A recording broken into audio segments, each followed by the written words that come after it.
Hola gente, buenos días, buenas tardes.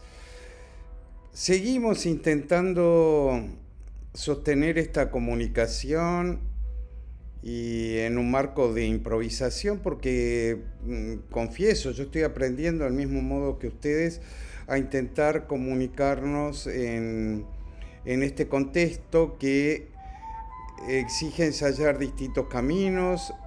Ayer fue la primer clase, no es un producto de difusión masiva, sino que es simplemente para intentar, tal como acordamos, aprovechar mejor los tiempos de visionado, los tiempos de diálogo, y estamos intentando este recurso asincrónico que se va a incorporar a los materiales, digamos, regulares de este curso. Bien, ayer dijimos varias cosas, teníamos dificultades técnicas, no pudimos, por lo pronto, incorporar la dimensión más visual. Vamos a intentar recuperar alguna de las ideas desplegadas ayer y ordenarlas tal como teníamos previsto, ¿ok? Bien, eh, esto es Only One Shot, estamos grabando en tiempo real y no hay edición ulterior, así que sepan disculpar también las dificultades que puedan aparecer. Vamos a compartir la imagen. Ok, ¿se acuerdan que hablamos en principio de la nominación de este curso, las dudas, las conversaciones con otros docentes que también van a participar acerca de cómo denominar esta mixtura, esta fusión entre lo que sería el curso de epistemología con el básico 1 de psicología social y que busca fundamentalmente ser una aproximación general a nuestra psicología social. Esto ya presupone de que hay varias psicologías social operativas en el mundo que responden a marcos teóricos distintos y que incluso tienen programas en términos tanto políticos como teórico-técnicos muy diferentes. Convenimos finalmente en llamarlo derivas y agenciamientos de la psicología social universitaria para remitirnos en un sentido estricto a lo que conocemos, a cómo lo hemos vivido en Uruguay, y lo de un posible metarrelato es una alusión deliberada a esa idea tan posmoderna, universalizada por Lyotard, de la existencia de grandes relatos organizadores, tanto de la experiencia como de los discursos que se van integrando. Bueno, queremos de algún modo generar un marco que no existe, que no está escrito, que lo estamos balbuceando entre todos los que participamos aquí, de qué es la psicología social que, tal como se la entiende desde este pequeño rincón del planeta. Me adelanto algunos días en la ubicación espacio-temporal. Pongo aquí segunda primavera pandémica. Nos adelantamos unos días, pero bueno, ya estamos ahí en los albores de la primavera y seguimos en un contexto pandémico, atravesados por esta realidad que no sabemos ni a dónde nos conduce ni cuándo va a terminar. Bien, la primera idea que tengo para compartir con ustedes es un aforismo latino que omnia mutantur no se mutamur in illis. Ahí hay filólogos en el grupo, corríjanme después si lo dije bien o no. Las cosas cambian y nosotros cambiamos con ellas. Me parece que esto da cuenta y es una primera idea que tiene que ver genéricamente con lo que vamos a abordar. De hecho, la psicología social está cambiando ya con la inclusión de ustedes que provienen desde de muy diferentes inscripciones y que tienen también perspectivas muy variadas en términos temáticos, programáticos, de agenda de derechos, etcétera. Eh, Otra de las ideas que vertebran esta conversación es la de tratar de establecer una suerte de GPS, de geopolítico y epistemológico. Geopolítico, ¿por qué? Porque hay una geopolítica del conocimiento, hay una geopolítica inherente a la psicología social que está pautada por las relaciones entre las usinas productoras de conocimientos y de discursos, entre las academias, y nosotros navegamos ahí en diálogo y en tensión con diversas academias, diversas universidades, diversas perspectivas. De hecho, la mayoría de nosotros hemos hecho nuestros posgrados en el exterior y de algún modo uno queda vinculado a academias que tienen perspectivas muy distintas. En mi caso, yo hice un doctorado en ciencias de la salud en Cuba, en la Escuela Nacional de Salud Pública. Y bueno, esa es una marca. Siempre estuve en diálogo con esas perspectivas. No la he adoptado, la perspectiva tan sanitarista no forma parte de mi deriva profesional, pero sí de mi acervo. Algo que ya hablamos ayer. Decir epistemología es decir varias cosas a la vez. Una de las acepciones más frecuentes es la epistemología como retórica de la verdad, vale decir como una búsqueda de una verdad a sabiendas de que es provisoriamente definitiva, con la contradicción que implica este enunciado. Sabemos que todos los saberes son epocales, son que van a perecer y van a ser renovados y reformulados en poco tiempo, pero los asumimos para ser operativos como precisamente por sus efectos de verdad. La epistemología busca esa, los fundamentos de la cientificidad, busca esclarecer desde dónde hablamos cuando decimos las cosas, pero también constituye, como ya hemos visto, o puede constituir un metarrelato, una narrativa organizadora tanto de los conocimientos como de los discursos. Algo de eso estamos apuntando a esbozar. Y este metarrelato se basa también, tiene un componente de narrativa histórica de la disciplina. Estamos tratando de construir una narrativa histórica de nuestra disciplina porque en el grado, por ejemplo, ya hay un porcentaje significativo de vuestra cohorte ya han pasado por los diferentes cursos de psicología social que se dan en el grado y ya han lidiado con algunas de las narrativas históricas de cómo se fue constituyendo, en muchos casos apelando a bibliografía de otras partes, a relatos históricos elaborados en España, elaborados en Argentina, etc.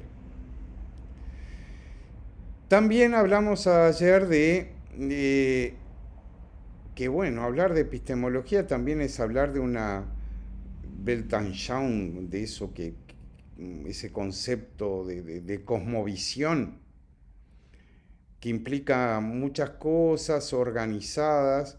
No es hablar solo de un repertorio teórico técnico súper específico, sino que está en diálogo y en tensión con otras disciplinas. Por algo, este, digamos, rico equipo conformado por vuestra cohorte no proviene exclusivamente de la psicología, también hay gente que viene de la sociología, del trabajo social, de la filosofía, de la educación, y todo eso enriquece y genera nuevas derivas, pero también abreva en esto, en una cosmovisión situada propia de este rinconcito del planeta.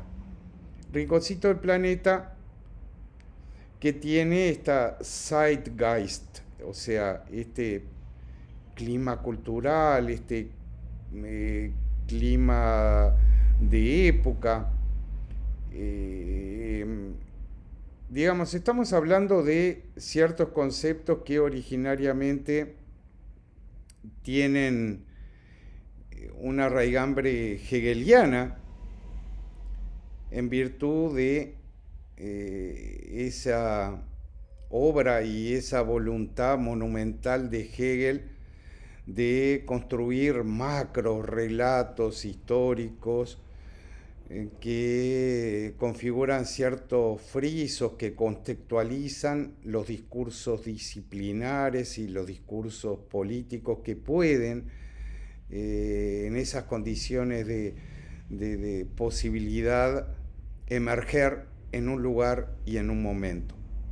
También hablamos de otra cuestión muy importante, que es lo paradojal de la epistemología. La podemos ver como una disciplina súper exitosa porque está en todas partes, porque recurrimos a ellas continuamente, porque nos peleamos por estas cuestiones y discutimos la cientificidad de algunos conceptos, fundamentalmente por razones éticas, por razones políticas. Discutimos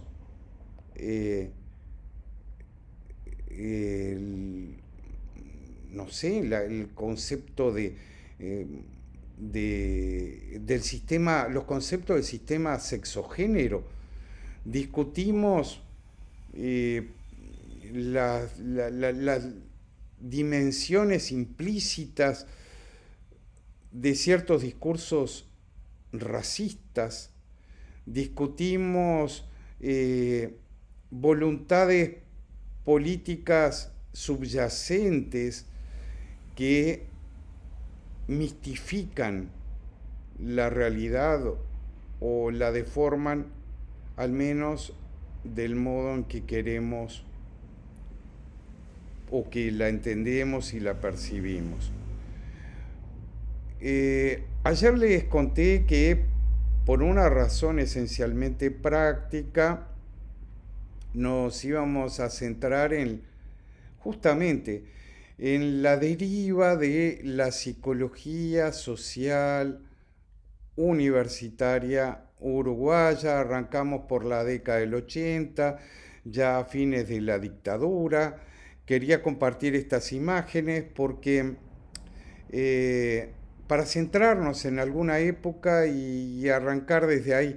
En la imagen que tienen a la izquierda es de un Montevideo que cuando miro estas fotos lo veo como tan remoto.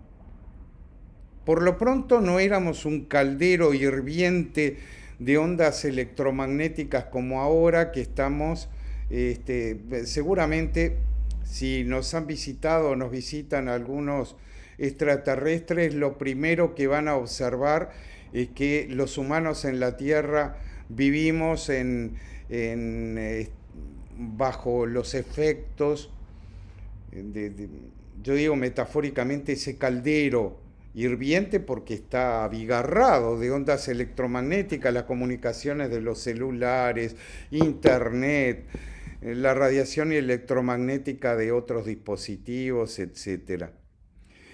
También al arrancar desde ese lugar, una de las primeras ideas que intenté exponer ayer es de un dilema que existe desde hace siglos y que continuamente es vuelto a, es revisitado y que tiene un carácter eh, visto por lo general de dilemático. La ciencia como filosofía, ¿se acuerdan que hablamos de eso?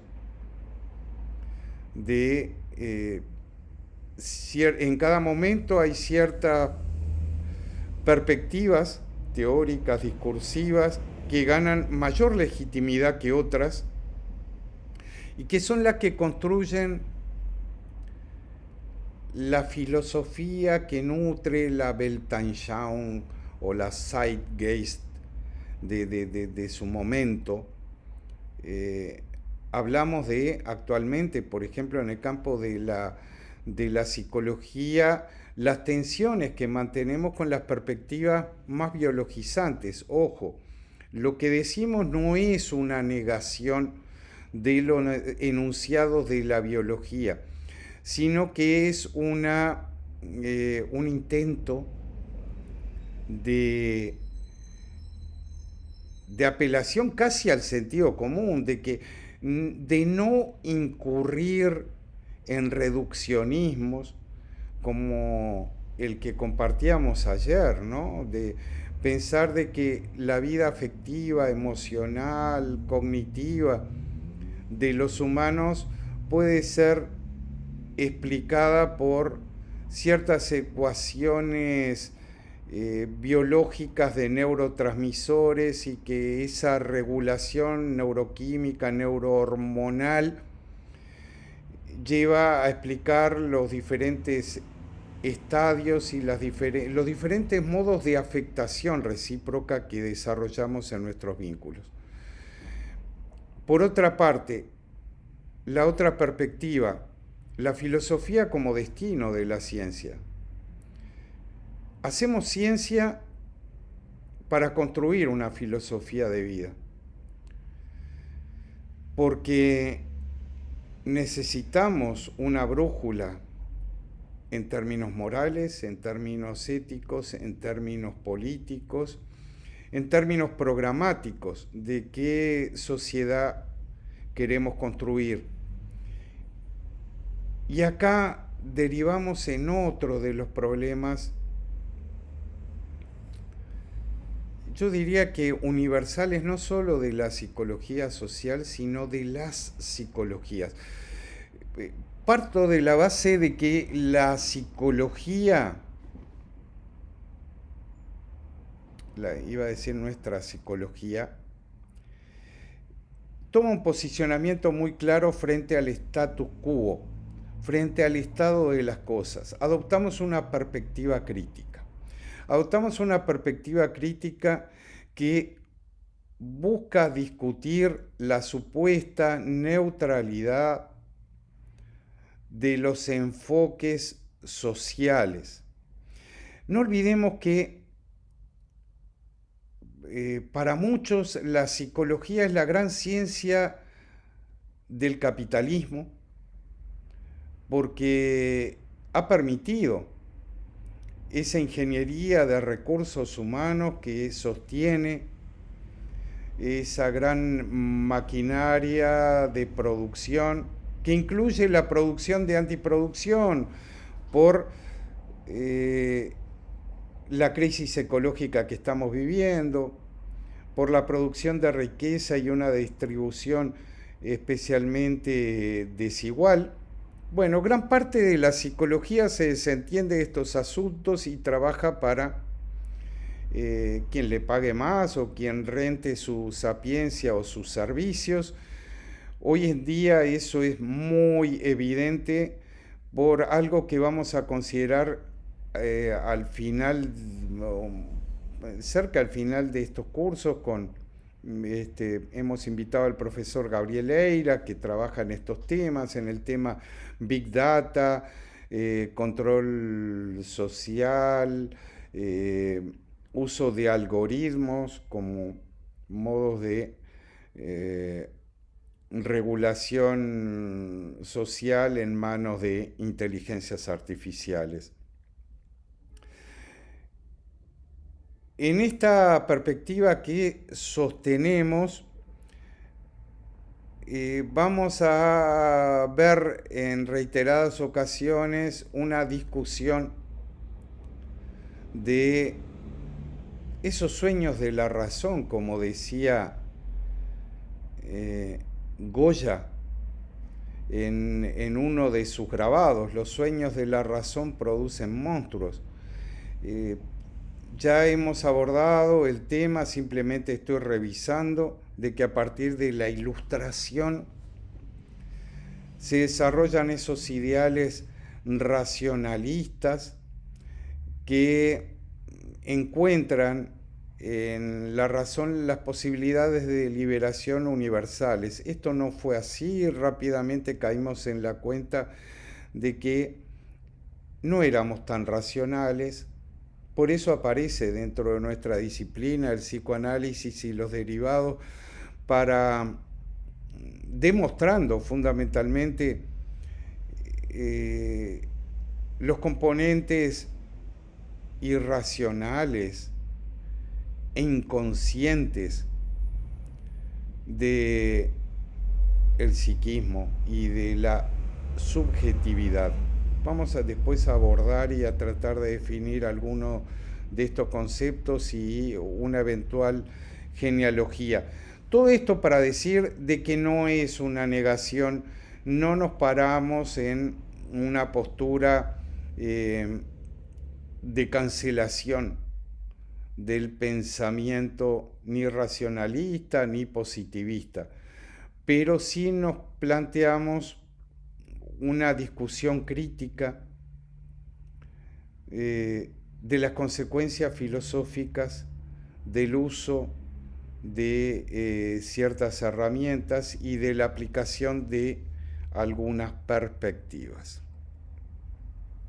¿Se acuerdan que también hablamos de que el racionalismo encuentra sus fuentes en los aportes remotos de Euclides, en la idea de que, bueno, la geometría euclidiana era como una de las grandes evidencias de que el mundo estaba organizado siguiendo determinados patrones reconocibles que nos informaban de la perfección subyacente en el cosmos.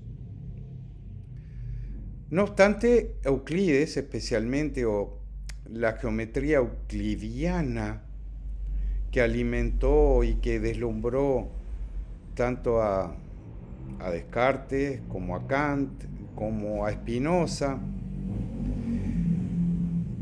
empieza a ser insuficiente para la inspección de algunos órdenes de realidad, y en el siglo XIX se multiplican las geometrías no euclidianas. Y estas perspectivas, a su vez, inauguran posibilidades de reflexión y de invención de otros universos más complejos. ¿Se acuerdan que también esto no busca más que ser un resumen? También abordamos cómo la aparición de geometrías alternativas impregnaron o preñaron la Weltanschauung, la cosmovisión y la Zeitgeist del momento, y nutrieron el arte. Hablamos justamente de Maurice Escher. Aquí tenemos dos de sus obras, y cómo el arte en sus creaciones, en su exploración sensible de las posibilidades de representación, tanto de la realidad como de nuestros sueños, es una forma de invención, es una forma de modificación de la realidad y de nuestra subjetividad. Fíjense acá, por ejemplo, en estas dos obras, todo lo polívoco, lo sugerente, todo lo que podemos formular, teorizar, discutir en torno a cualquiera de estas dos representaciones. Una, toda la problemática de la subjetividad en la ciencia en general y en particular en las ciencias humanas, la posibilidad de, o el hecho de que nos tomamos a nosotros mismos cuando procuramos explorar la subjetividad como objeto, y ahí hay una paradoja, hay una contradicción, hay un pliegue, hay una tautología. ¿Cómo explorar nuestra subjetividad utilizándola? ¿En qué espejo mirarnos?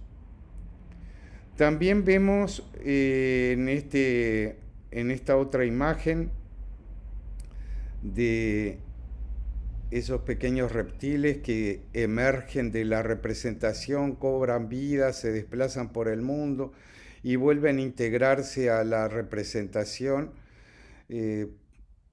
múltiples alusiones, o tiene la posibilidad de evocar, entre otras cosas, la discusión que vamos a abordar en este curso de las perspectivas de representación. ¿Qué es representar? Porque representar implica asumir que hay un orden de realidad que podemos representarlo para operar de algún modo con esta, o de operar de algún modo en esta realidad, de intervenirla, ¿sí? Ya llegando al cierre de esta primer pastilla, de este primer video, improvisado para suplir dificultades técnicas que afrontamos ayer y para cortar lo pesado que es el diálogo cuando se extiende mucho vía Zoom. Y vamos a cerrar hoy con esto, que es, tenemos dos tipos de fractales. Tal vez ustedes estén familiarizados con el concepto de fractal, que fue en principio una hipótesis, Mandelbrot, un matemático que